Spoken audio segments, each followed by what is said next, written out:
Food has been too enjoyable recently. I gotta fix this. It's just what I needed!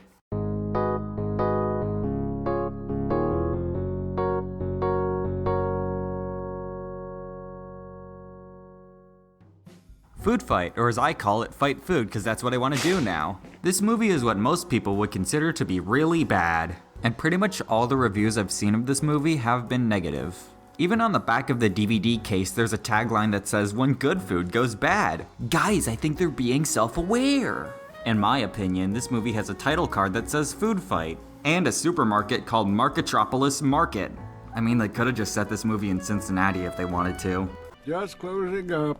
Nothing much happens around here after dark. Well, if that were true, they wouldn't make a movie about it now, would they, Leonard?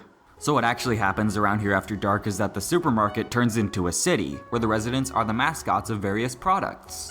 Like Mr. Clean, Mrs. Buttersworth, the Twinkie Man, that one fish guy. Basically these characters on the DVD case. I bet they're gonna be the main characters and not these two jokers off to the side. I judge my self-worth based on how much space I take up on the cover of Foodfight. This is Dex Dogtective, played by Charlie Sheen. He's the main character and one of the two jokers pushed off to the side. I need to get over my gambling addiction. Anyway, Dex is a dog and a detective, therefore he's a dog-tective. And he's about to propose to the second joker in the corner, Sunshine Goodness, played by Hilary Duff. And this is Daredevil Dan, played by Wayne Brady. He does this. Sunshine goes missing. Then sometime in the next 6 months, Dex retires from being a detective, but not from being a dog.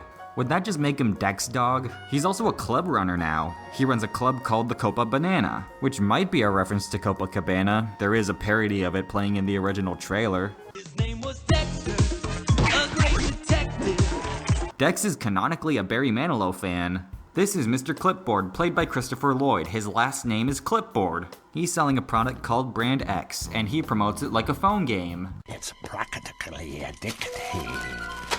I was on the fence when this guy walked in, but now I'm absolutely sold.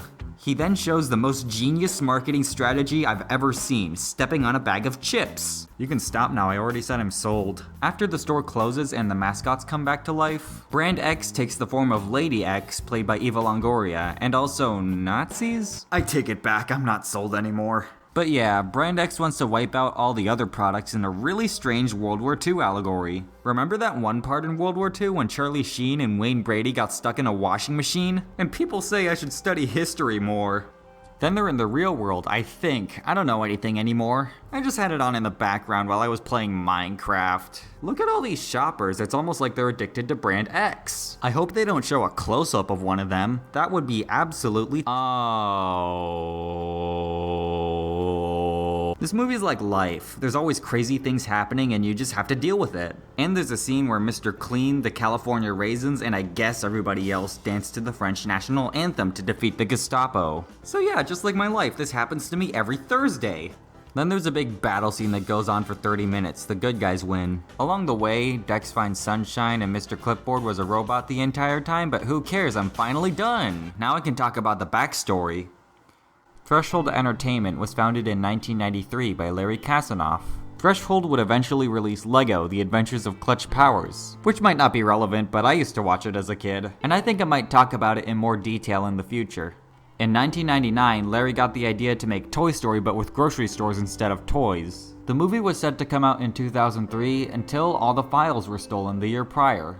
Production after that was kind of a mess. It was disorganized, there were a lot of delays and questionable decisions, and it got to the point where it was auctioned off to an insurance company who really just wanted to get it done. So they did, and released the film as we know it in 2012, almost a decade after it was originally meant to come out. And at some point in that time frame, Hilary Duff released the song Beat of My Heart. Everything else is a blur. But as I said earlier, this movie is pretty poorly received, and it's often considered one of the worst animated films ever made. I think bits of it are good, like the soundtrack is surprisingly high quality. And with some retooling, maybe the story could work. And I guess there is a bit of a so bad it's good factor, like with all the Mr. Clipboard scenes. I think I overdosed on positivity, but not too much because this movie is still pretty bad. The characters are annoying, the humor's gross, the animation is actually scary. There's too much brown and yellow throughout the entire thing. It caused the world to end in 2012. And, like, there was this one time this movie looked at me funny. And I don't think I got that much value watching it for myself instead of watching someone else review it. Maybe just 5 minutes of me talking about it. In conclusion, happy Thanksgiving.